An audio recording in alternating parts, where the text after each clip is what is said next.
সম্মানিত সভাপতি, সম্মানিত প্রধান অতিথি, উপস্থিত সম্মানিত অতিথিবৃন্দ এবং আমার সামনে বসে থাকা আজকের ব্যাংক বীমা পেশাজীবী পরিষদের সম্মানিত সদস্যবৃন্দ, আসসালামু আলাইকুম। আমার আগে অগ্নিঝরা বক্তব্য দিয়ে গেলেন আমাদের এই বাংলাদেশ জাতীয়তাবাদী কৃষক দলের সাবেক সহযোদ্ধা। তার অনেক কথার সাথে আমি সম্পূর্ণ একমত। আমার কিছু কিছু কথা আছে যেটা হয়তো সময়ের সাথে সাথে আমার কথার মধ্যে হয়তো দু একটা কথার অ্যান্সার দেওয়ার সুযোগ হবে। সময় আসলে যখন বদলে যায় কিংবা ফ্যাসিজম যখন খুব দীর্ঘদিন একটা জাতির উপরে জেঁকে বসে, তখন ফ্যাসিজম একটা চরিত্র হয়ে যায় যেটা সাধারণ মানুষের মধ্যেও ছড়িয়ে যায়। সবসময় মনে রাখতে হবে ফ্যাসিজমকে উপড়ে ফেলার একমাত্র উপায় হচ্ছে সামগ্রিকভাবে জীবনের সব অংশে সব ক্ষেত্রে সংস্কার, যেটা আমরা বলছি সেই সংস্কার নিয়ে এগিয়ে যাওয়া এবং বিভিন্ন ধরনের প্রস্তাবনা, পরিকল্পনা এগুলো এবং স্ট্র্যাটেজিক সাহায্য নেওয়া। চলে তো গেছে আমাদের যেই 17-18 বছরের দুঃস্বপ্ন, কেউ তো আমাদের সাথে নাই। তারপরও আহাজারি কেন? আহাজারি এই জন্য যে যখন ফ্যাসিস্ট চরিত্রটা পালিয়ে যায় সে তার সেট আপটা রেখে যায়। ওই সেট আপে যে নিজেকে ফিট করে নিতে পারে সে নতুন ফ্যাসিস্ট হিসেবে তৈরি হয়ে যায়। একটু ছোট উদাহরণ দিয়ে শুরু করি, আজকে প্রসঙ্গের বাইরে যদিও, কিন্তু এটা প্রতিনিয়ত ঘটছে, কাজে না বলার কোনো উপায় নাই। আমরা যখন রাজনীতি করেছি 17-18 বছর, আপনাদের প্রত্যেকের মনে আছে, অতি সম্প্রতি এটা বাংলাদেশ জাতীয়তাবাদী দল কিংবা যারা বিরোধী দলে ছিলেন, বাম দল কিংবা বাংলাদেশ জামাত ইসলামী কিংবা অন্যান্য ইসলামী দলগুলো, তাদেরকে একটা নিয়মিত ট্যাগিং করা হতো। ট্যাগটার ভাষা ছিল দেশদ্রোহী, জঙ্গি, পাকিস্তানপন্থী ইত্যাদি ইত্যাদি, নানা সন্ত্রাসী। এগুলো ছিল সেই সময় প্রিয় ট্যাগিং। ট্যাগিংটা কেন হতো? বাংলাদেশ আওয়ামী লীগ যে লুটপাট চালিয়েছে, লুটোতরাজ চালিয়েছে, যে ফ্যাসিজম কায়েম করেছে, তার বিরুদ্ধে কেউ যদি আওয়াজ তুলতো, সাথে সাথেই তারা এই ট্যাগগুলোতে এই ট্যাগের সম্মান তাদের কপালে যুক্ত। আমরা সবাই সম্মানিত এই সম্মানে। কিন্তু 5 আগস্ট পরবর্তী সময় কি হয়েছে খেয়াল করেছেন কি আপনারা? আমরা প্রত্যেকে এখন ফেসবুকে আছি, আমরা প্রত্যেকে জানি যে অন্তত আর কিছু না হোক আমার ব্যক্তিগত অভিজ্ঞতা আপনাদের সাথে শেয়ার করি। সেটা হচ্ছে যে এখানেও সুনির্দিষ্ট একটা দলের সাথে আপনি যদি একমত না হতে পারেন, আপনি ভারতপন্থী, আপনি পাকিস্তানের জায়গায় আপনি ভারতপন্থী, আপনি দেশ বিরোধী, আপনি দেশ বিক্রির সব ব্যবস্থা করেছেন, আপনি ফ্যাসিবাদের অপর পিঠ। ট্যাগিং হচ্ছে এমন একটা নোংরা মানসিকতা, যেই আরো একটা শব্দ আছে নাস্তিক। বাংলাদেশে যেমন আস্তিকদের থাকার অধিকার আছে, মানবিক মর্যাদা হিসেবে একজন নাস্তিকেরও থাকার অধিকার আছে। খুব সুস্পষ্ট ভাবে এটা প্রত্যেককে বুঝে নিতে হবে।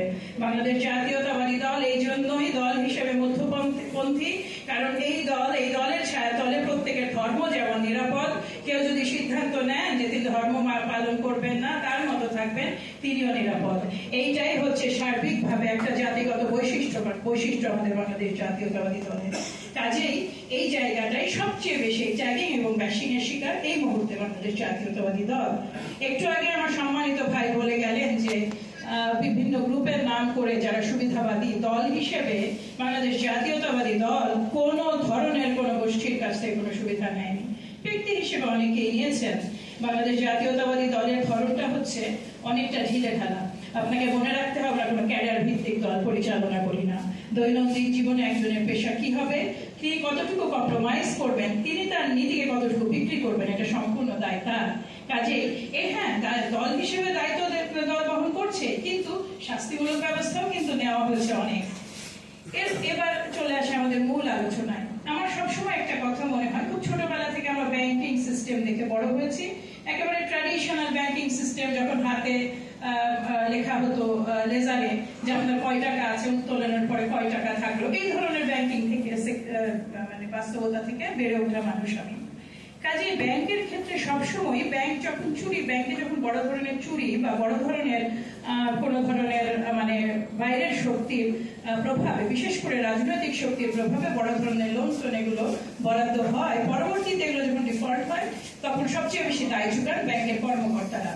ব্যাংকের কর্মকর্তাদের সই ছাড়া যেহেতু লোন হয় না, কাজেই তারা সবসময় সবচেয়ে বড় ভুক্তভোগী।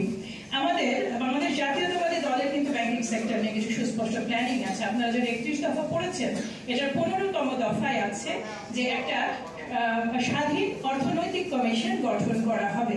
আমাদের এখানে আমাদের সম্মানিত স্থায়ী কমিটির সদস্য ডক্টর মঈন খান আছেন, যিনি একই সাথে আমাদের বিভিন্ন প্ল্যানিং এর সাথে সংযুক্ত আছে।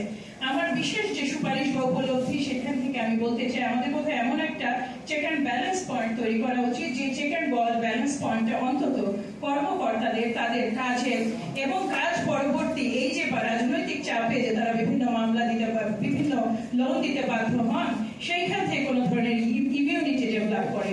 আপনি যদি সারাক্ষণ ভয়ে ভয়ে চাকরি করেন এবং সারাক্ষণ আপনার মধ্যে আতঙ্ক বিরাজ করে, তাহলে তো সেই সেক্টর অবশ্যম্ভাবীভাবে একটা অত্যন্ত ক্ষতিগ্রস্ত সেক্টর হিসেবেই বিবেচিত হবে। এর বাইরে আপনারা যদি ভিশন 2030 দেখেন, ভিশন 2030 কিন্তু ধারা 6 যেটা আমাদের 64 নম্বর ধারা, ওখানেও কিন্তু ব্যাংক নিয়ে আমাদের বিশেষ ধরনের পরিকল্পনার কথা বলা হয়েছে। সেখানে একটা গড়পড়তা পরিকল্পনা হলো, গড়পড়তা পরিকল্পনা রাজনৈতিক প্রভাব মুক্ত। এইবার আমরা দেখতে চাই এই যে আসন্ন নির্বাচন, যেটা আমরা আশা করছি 2026 ফেব্রুয়ারিতে ইনশাআল্লাহ বাংলাদেশের মানুষজন আজকে বহু বছর পরে তার ভোটাধিকার দিতে পারবে। তার মাধ্যমে যেই দল বা যেই জোটই রাষ্ট্র ক্ষমতা পরিচালনা